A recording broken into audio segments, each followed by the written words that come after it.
this girl had a tattoo with a box, and in the box, it's breaking out, and breaking out of the box, this glass box, is the flower.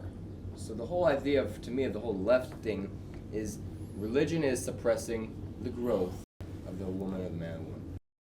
What's the answer to that? How do we know this is true growth, this is really gets what to maximize our potential? I'll answer you case on point. I'll answer you to the point. Get a tattoo on her arm. She has a nice idea, a nice creative idea she'll be stuck with the rest of her life because it's on her arm. No problem. Flower coming out the box. But again, creative expression is creative and it's personal expression. It's not always accurate. And it doesn't mean that she's defining the true reality. We all have a limited perception of the ultimate reality. Even the rabbis, even the religious. Just because you put on a yarmulke and grew a beard and have a big mouth like me, doesn't mean you have attained the ultimate truth. I'm searching for more truth, better truth, more clear truth. So this woman's expression is personal, and for that reason we must respect her and her expression, but we don't have to accept it as emes, as truth. It's her personal expression, and I'll tell you it's flawed in a few ways, based on my experience, my personal expression, but also based on learning Torah, learning divine wisdom, learning what Hashem has to say as well, and smart people that represent Him. It's a whole package. But here's my answer.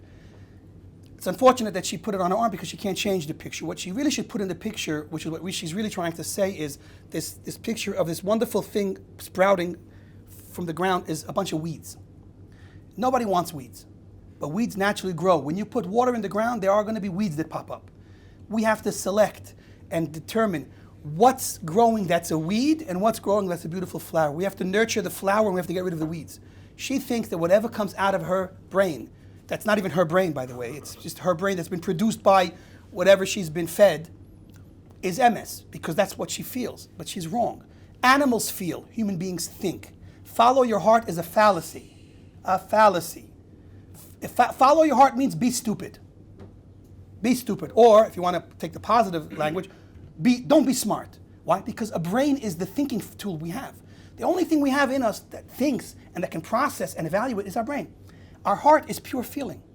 So that when you go to your mother and say, Mom, I'm confused. I don't know if I should go this way or that way or upside down, inside out. I'm just confused. What should I do? Follow your heart. That's great, Mom. Thank you so much. I'll follow my heart. I'll follow my heart. And you got a teenage pregnant woman, and a baby that's got no mother to take care of it 9 months later. And I'm not criticizing anyone and their personal life choice if they're going to take responsibility, because there's nothing wrong with a teenager having a child if they're ready. But if they were told to follow their heart, which again means be stupid and disconnect from your brain and just do whatever your animal inside you tells you to do, your natural, animalistic desires, so then you're going to have a child and you won't even know who the father is. Or you're going to have children and you're not going to know you're the father. Because that's what animals do. And if you want to become the human animal, we're the last in creation, which means we're just the best animal that Hashem made. The most unbelievable, high-tech, advanced animal. We can talk, we can think, we can do unbelievable things. But if we don't realize that we have to rise above the human, natural, instinctual level that was put in us, then we're just the best animal out there.